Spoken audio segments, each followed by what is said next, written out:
Elemen-elemen dalam statement keuangan yang ditentukan dalam perekayasaan mempersepsikan masa kegiatan badan usaha sehingga orang tidak perlu datang langsung. Cukup hanya memperoleh gambaran mengenai realitas secara keuangan. Salah satu elemen statement keuangan adalah aset yang mempresentasikan potensi fiksis maupun non-fiksis suatu kegiatan usaha untuk menyediakan barang dan jasa. Pengertiannya menurut FASB, aset adalah manfaat ekonomi yang cukup pasti diperoleh dan dikenakan oleh suatu entitas sebagai alat transaksi akibat transaksi atau kejadian masa lalu. Terdapat 3 karakteristik yang harus dipenuhi agar dapat disebut sebagai aset. Yang pertama adalah harus mempunyai manfaat ekonomi, yang artinya bahwa aset dapat terukur dan dapat mendatangkan pendapatan atau aliran kas di masa mendatang. Yang kedua adalah dikuasai oleh entitas, mempunyai implikasi bahwa aset cukup dikuasai bukan dimiliki, tidak harus dimiliki karena penguasaan aset lebih penting daripada konsep pemilikan aset. Yang ketiga adalah akibat transaksi dan kejadian masa lalu, bahwa transaksi ini menimbulkan atau menimbulkan penambahan dan pengurangan aset. Pengukuran aset adalah penentuan jumlah rupiah yang harus dilekatkan pada suatu objek aset pada saat terjadi dan dijadikan data dasar untuk mengikuti aliran fisik dan suatu objek. Dalam konsep kontinuitas usaha, pos atau sumber ekonomi akan mengalami 3 tahap, yaitu tahap pemerolehan atau akuisisi, yang kedua adalah tahap pengolahan atau processing, yang ketiga adalah tahap penjualan atau sales. Sebagai aliran informasi, cost mengalami 3 tahap pembelakuan akuntansi mengikuti aliran fisik, yaitu yang pertama adalah tahap pengukuran, pengakuan dan klarifikasi pertama kali pada saat terjadi. Yang kedua adalah tahap penelusuran, pencatatan dalam rangka mengikuti aliran fisik aset berupa alokasi, distribusi, dan penggabungan untuk kepentingan internal atau kepentingan pengkosan induk produk. Yang terakhir adalah tahap pembebanan ke pendapatan periode berjalan atau periode yang akan datang. Kos yang belum menjadi beban pendapatan akan tetap melekat pada objek menjadi aset badan usaha. Kos sebagai pengukuran dan bahan olah akuntansi. Penghargaan sepakatan atau kos menjadi bahan oleh akuntansi karena merefleksi satuan uang yang Anda dalam menilai aset tersebut secara wajar pada transaksi. Penghargaan sepakatan sebagai aset sebagai bukti. Transaksi pertukaran jual beli dapat dijadikan landasan untuk menentukan kos yang terandal karena penghargaan kesepakatan didasarkan atas mekanisme pasar yang bebas. Mekanisme pasar bebas menjamin dan menghendaki agar yang pertama, pihak transaksi sama-sama berkehendak dan bebas tanpa tekanan atau ancaman. Yang kedua adalah pihak bertransaksi sama-sama berkemampuan memperoleh informasi secara bebas. Yang terakhir adalah barang yang dipertukar cukup umum dan tersedia cukup banyak di pasar bebas. Dengan kata lain, cukup banyak penjual dan pembeli sehingga tak seorang pun kuat untuk mempengaruhi harga. Jelaskan pengukuran kos. Besar kecilnya kos harus dicatat sebagai pengukur suatu aset pada pemerolehan yang ditentukan oleh 2 hal, yaitu yang pertama batas kegiatan yang disebut pemerolehan. Batas kegiatan yang berkaitan dengan masalah unsur pengorbanan sumber ekonomi, apa saja yang membentuk kos suatu aset. Yang kedua adalah jenis penghargaan. Dalam transaksi pertukaran, penghargaan kesepakatan dapat dinyatakan dalam berbagai bentuk instrumen, antara lainnya berupa uang tunai ataupun barang. Agar penghargaan yang telah disetujui dapat dicatat dalam sistem akuntansi, penghargaan tersebut harus dinyatakan dalam satuan uang. Dan selanjutnya adalah pengukuran kos untuk transaksi pemerolehan aset dengan instrumen selain kas dan konsep yang melandasinya. Kos dalam barter. Pengukuran aset yang diperlukan bergantung pada apakah aset yang dipertukarkan sejenis atau tidak. Aset yang sejenis artinya adalah fungsi yang sama dan tidak harus aset yang identik, seperti truk dan pickup yang dianggap sejenis kalau fungsinya sama-sama untuk pengiriman barang.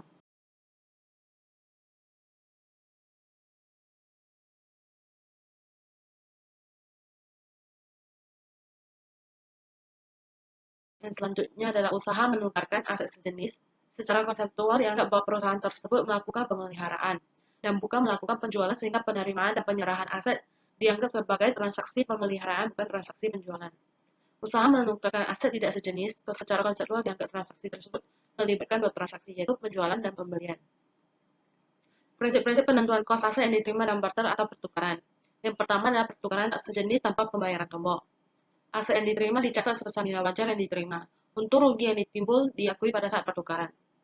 Yang kedua, pertukaran tak sejenis dengan pembayaran tombol. Aset yang diterima sebesar nilai pasar yang diserahkan ditambah tombol, ataupun nilai wajar dibagi pasar aset yang diterima. Yang ketiga adalah pertukaran sejenis tanpa pembayaran tombol. Aset yang diterima sebesar nilai buku diserahkan, mana yang lebih rendah. Itu berarti bahwa kalau terjadi untung, maka untung tidak diakui. Dan sebaliknya jika terjadi rugi. Yang keempat adalah pertukaran sejenis dengan pembayaran tombol. Aset yang dicatat sebesar nilai buku aset yang diserahkan ditambah tombol atau nilai pasar aset yang diserahkan ditambah tombol. Mana yang lebih rendah?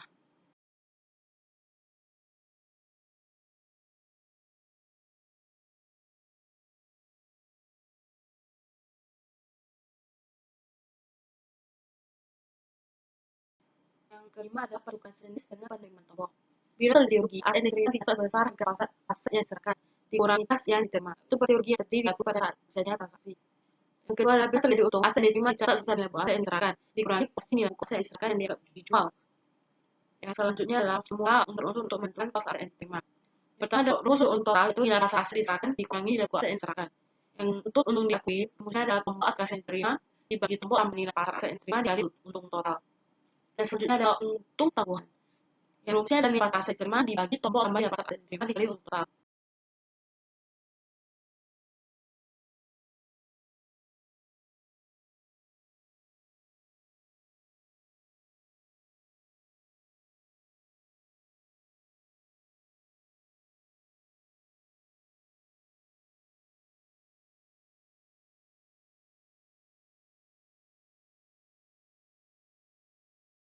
Ini adalah rumus bersih yang khusus, jadi setiap pasar aset diterima dibagi tombol tambah nilai pasar aset diterima dikali buku yang diserahkan. Dan selanjutnya ada porsi nilai buku tak sejenis. Itu rumusnya adalah tombol kas yang diterima dibagi tombol tambah nilai pasar aset yang diterima dikali nilai buku yang diserahkan. Yang selanjutnya adalah saham sebagai penghargaan, di mana yang merupakan salah satu bentuk perolehan aset yang betul. Penentuan kos yang didasarkan atas taksiran harga pasar aset yang diperoleh. Perbedaan antara nilai nominal saham diserahkan dengan nilai status aset tersebut dilakukan sebagai premium atau agio ataupun diskon bisa di saham. Dan selanjutnya adalah kos dari organisasi. Bila perusahaan yang sudah beroperasi cukup lama, kemudian mengambil organisasi, perusahaan tersebut biasanya tidak mempunyai data kos yang memadai untuk menentukan kos aset yang kuotanya. Karena tujuan organisasi biasanya adalah menentukan nilai perusahaan pasar tersebut, diperlukanlah taksir nilai wajar perusahaan dengan mempertimbangkan kondisi aset dan keadaan pasar pada saat itu. Sekian dari penjelasan saya, terima kasih.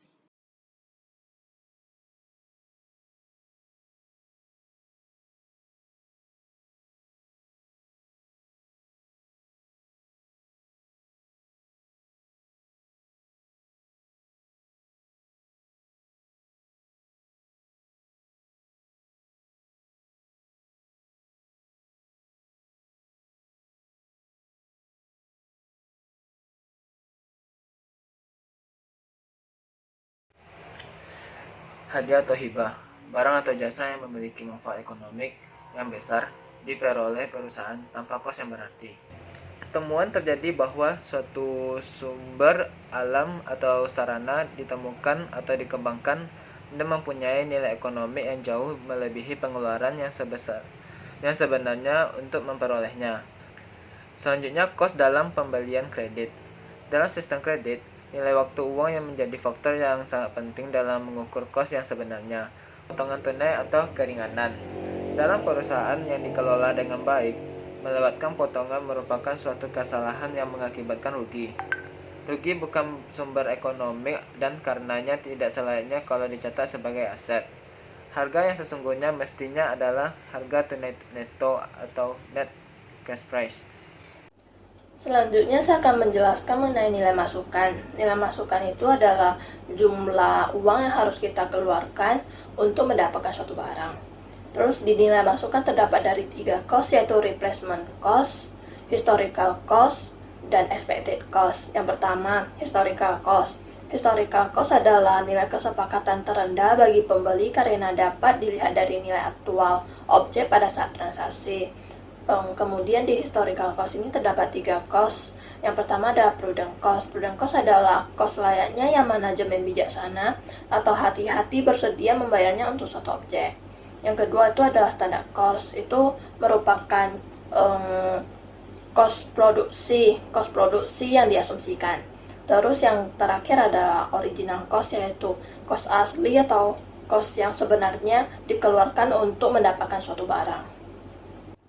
Yang kedua itu adalah replacement cost. Replacement cost merupakan jumlah uang yang harus dikeluarkan untuk menukarkan suatu aset dengan aset lainnya yang kondisinya sama.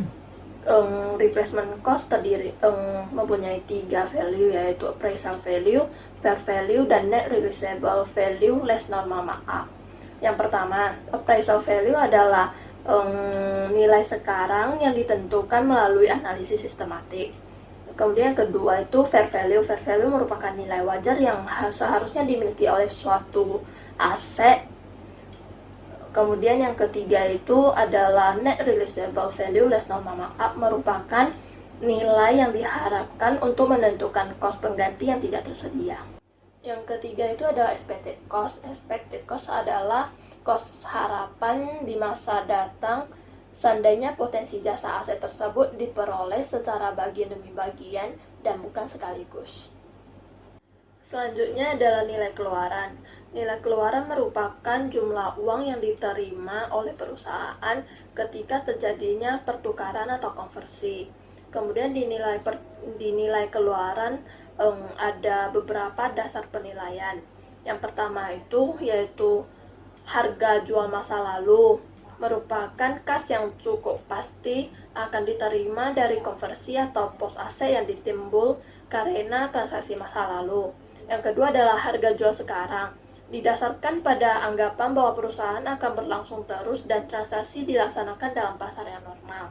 Yang ketiga adalah nilai terrealisasi harapan, adalah penerimaan kas atau potensi jasa masa datang yang jumlah dan waktunya cukup pasti.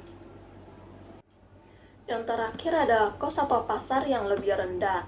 Cost atau pasar yang lebih rendah adalah kombinasi dari nilai masukan dan nilai keluaran, karena pengertian pasar dalam hal ini dapat berarti pasar barang masukan atau keluaran. Menurut FASB, terdapat 5 penilaian cost. Yang pertama yaitu historical cost, yaitu seluruh biaya yang dikorbankan untuk memperoleh aset tersebut. Yang kedua yaitu current atau replacement cost, yaitu seluruh biaya yang dikorbankan untuk memperoleh aset tertentu yang sejenis dan diperoleh pada saat ini juga. Yang ketiga yaitu current market value, yaitu seluruh biaya yang diperoleh usaha dengan menjual aset tersebut dengan keadaan normal. Yang keempat yaitu net realizable value, yaitu jumlah biaya yang akan diterima dari aset tersebut dikurangi dengan cost yang dikeluarkan untuk mengkonversi aset tersebut menjadi kas atau setara kas. Yang terakhir adalah present or discount value of future cash flow, yaitu nilai sekarang penerimaan kas di masa yang datang ditambah dengan cost yang mungkin diperlukan untuk mendapat penerimaan ini. Menurut Steinberg, menunjukkan kondisi perlu dan kondisi cukup untuk merupakan penguji yang cukup rinci untuk mengakui aset, yaitu yang pertama, deteksi adanya aset. Untuk mengakui aset, harus ada transaksi yang menunjukkan timbulnya aset tersebut. Yang kedua yaitu sumber ekonomi dan kewajiban. Suatu objek harus merupakan sumber ekonomi yang langka, dibutuhkan, dan berharga. Yang ketiga yaitu berkaitan dengan entitas. Kesatuan usaha harus mengendalikan atas kuasa atau menguasai objek aset. Yang keempat yaitu mengandung nilai. Suatu objek harus bisa dinilai dengan secara moneter. Yang kelima yaitu berkaitan dengan waktu pelaporan. Untuk mengakui sebuah aset, semua penguji di atas harus dipenuhi pada tanggal pelaporan. Dan yang terakhir adalah verifikasi. Harus ada bukti pendukung untuk meyakinkan bahwa kelima penguji di atas telah dipenuhi. Berikut adalah beberapa cost yang terlibat dalam transaksi, kejadian, dan keadaan berikut sehingga dapat menimbulkan masalah penangguhan pembebanan. Yang pertama yaitu sewa guna. Yang kedua yaitu beban selama masa konstruksi aset tetap, riset dan pengembangan, eksplorasi minyak dan gas bumi, selisih kurs, sumber daya manusia, dan kos organisasi. FASB mengajukan 4 kriteria sewa guna. Yang pertama yaitu kontrak sewa guna, menyebutkan adanya transfer hak milik atas barang atau properti kepada tersewa guna. pada akhir jangka sewa guna. Yang kedua yaitu kontrak sewa guna memuat pasal bahwa lisi boleh memilih untuk membeli pada tanggal yang telah ditetapkan dalam jangka waktu sewa guna dengan harga yang telah ditetapkan, dan harga tersebut biasanya cukup murah sehingga dapat dipastikan di muka bahwa lisi akan memilih untuk membeli properti yang bersangkutan. Biasanya pasal ini disebut dengan Burden Purchase Option. Yang ketiga yaitu jangka waktu sewa guna. Biasanya jangka waktu sewa guna adalah 75% atau lebih dari sisa umur ekonomi taksiran propertitas sewa gunaan. Yang keempat yaitu pada saat penandatanganan kontrak sewa guna. Biasanya nilai sekarang itu sama atau lebih besar dari 90% nilai wajar bersih bagi lisor. Bagian sewa guna, IAI juga mengeluarkan standar untuk mengkapitalisasi sewa guna. Ada beberapa kriteria yang diajukan sebagai berikut. Yang pertama, penyewa guna usaha memiliki hak opsi untuk memberi aset yang disewa guna usahakan pada akhir masa-masa sewa guna usaha dengan harga yang disetujui bersama saat dimulainya perjanjian sewa. Yang kedua, seluruh pembayaran berkala yang dilakukan oleh penyewa guna usaha ditambah dengan nilai sisa mencakup pengembalian harga perolehan barang modal yang disewa guna usahakan serta bunganya sebagai keuntungan perusahaan sewa guna usaha. Yang ketiga, masa sewa guna usaha minimum 2 tahun. Menurut FASB, tujuan mengkapitalisasi kos bunga adalah untuk mendapatkan angka kos perolehan yang paling merefleksi investasi total kesatuan usaha dalam aset, dan untuk membebankan suatu kos yang berkaitan dengan perolehan suatu sumber ekonomi yang akan memberi manfaat di masa datang untuk ditandingkan dengan pendapatan yang dihasilkan oleh manfaat tersebut. Ada beberapa argumen pendukung untuk mendukung kapitalisasi kos bunga. Yang pertama, dengan kesiapan pemakaian atau penggunaan sebagai batas kegiatan pengukuran kos aset, kos bunga jelas merupakan kos aset. Yang kedua, bila kesatuan usaha tidak membangun sendiri fasilitas fisik bersangkutan, penghargaan kesepakatan sebagai kos perolehan pada umumnya termasuk bunga yang harus dibayar oleh kontraktor selama pembangunannya. Yang ketiga, pembebanan kos bunga langsung pendapatan selama masa konstruksi akan mendistorsi laba, terutama kalau konstruksi didanai dari pinjaman khusus untuk keperluan tersebut. Yang keempat, kos bunga selama masa pembangunan bukan merupakan kos pendanaan, karena kalau pembangunan didanai dari penerbitan ekuitas baru, kos pendanaan secara konseptual tetap terjadi dan digeser ke pemegang saham dalam bentuk dividen yang pembayarannya mungkin ditunda sampai pembangunan selesai. Dan juga ada beberapa argumen penolak. Yang pertama, bunga lebih merupakan kos pendanaan daripada unsur kos aset, karena perusahaan sebenarnya dapat menghindari bunga tersebut dengan memilih alternatif pendanaan dengan ekuitas. Yang kedua, dengan konsep nilai setara tunai atau nilai sekarang aliran kas dalam mengukur kos suatu aset, kos perolehan suatu fasilitas fisik seharusnya tidak dipengaruhi oleh kebijakan pemilihan cara pendanaan pembangunannya. Yang ketiga, dengan konsep kesatuan usaha, bunga lebih bermakna sebagai pembagian laba daripada sebagai upaya untuk memperoleh pendapatan. Yang keempat, karena merupakan kos pendanaan yang terpisah dengan kos perolehan aset, alokasi kos bunga ke semua aset hanya akan kecil pengaruhnya terhadap laba periode, karena jumlah yang dikapitalisasi dalam suatu periode akan dikompensasi dengan amortisasi bunga yang dikapitalisasi pada periode-periode sebelumnya. Dari berbagai argumen pendukung dan menolak, akhirnya menghasilkan berbagai kemungkinan pelakuan kos bunga selama masa pembangunan. Ada beberapa alternatif pelakuannya, yaitu yang pertama, bunga tidak dikapitalisasi dan diperlakukan sebagai biaya periode. Bunga dikapitalisasi dan dimasukkan sebagai bagian dari kos fasilitas fisik yang dibangun sendiri. Bunga dikapitalisasi tetapi tidak dimasukkan sebagai elemen kos fasilitas fisik yang dibangun sendiri. Bagian jumlah rupiah kapitalisasian. Yang pertama, bunga merupakan elemen kos konstruksi, tetapi hanya bunga yang benar-benar dibayar untuk dana khusus tertentu yang menunjukkan unsur kos perolehan aset. Semua utang dianggap digunakan untuk investasi dalam pembangunan sarana fisik. Kos bunga dianggap sebagai kos kesempatan, yaitu bunga yang sebenarnya dapat dihindari seandainya suatu usaha tidak menggunakan pinjaman, atau bunga yang tidak harus dibayar seadanya dana untuk pembangunan aset digunakan untuk melunasi utang. Bunga seluruh dana yang tertanam dalam perusahaan merupakan cost ekonomi. Bunga dianggap sebagai nilai jasa uang yang terlibat dalam suatu aset sebelum dia dioperasikan. Ada standar yang mengatur di Indonesia. Di Indonesia, masalah pelakuan kos bunga ini diatur dalam Standar Akuntansi Keuangan PSAK nomor 26 tentang biaya pinjaman. Dalam standar ini yang dimaksud biaya pinjaman atau seharusnya kos peminjaman tidak terbatas pada kos bunga, tetapi meliputi pula amortisasi diskon atau premium yang terkait dengan pinjaman dan kos lain yang terkait dengan peminjaman seperti kos konsultan dan tarif kesanggupan atau commitment fee. Mengenai aset memenuhi syarat. Nah, FASB menetapkan kapitalisasi bunga dilakukan hanya untuk aset yang memenuhi syarat apabila yang pertama, aset tersebut digunakan oleh perusahaan sendiri. Yang kedua, aset dibangun dengan tujuan untuk dijual sebagai suatu unit yang berdiri sendiri terpisah dari kegiatan operasi lainnya. Contohnya seperti jembatan, kawasan industri, ataupun kapal. Ketiga, aset tersebut merupakan investasi jangka panjang yang dilakukan dengan metode ekuitas sementara terinvestasi. Nah, ada beberapa ciri-ciri objek kapitalisasi yang tidak memenuhi syarat. Pertama, aset tersebut sudah digunakan ataupun siap digunakan sesuai dengan tujuannya.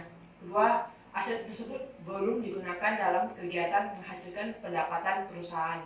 Yang ketiga, aset yang dimasukkan dalam neraca konsolidasian perusahaan induk itu tidak ada konsolidasi antara perusahaan induk dan anak-anaknya. Keempat, investasi dilakukan dengan metode ekuitas setelah kegiatan operasi pertama dimulai. Dan aset diperoleh dengan hadiah ataupun hibah. Besarnya kapitalisasi bunga. Nah, bunga yang dikapitalisasi merupakan tambahan bunga yang diperkirakan terjadi selama suatu periode akibat adanya konstruksi.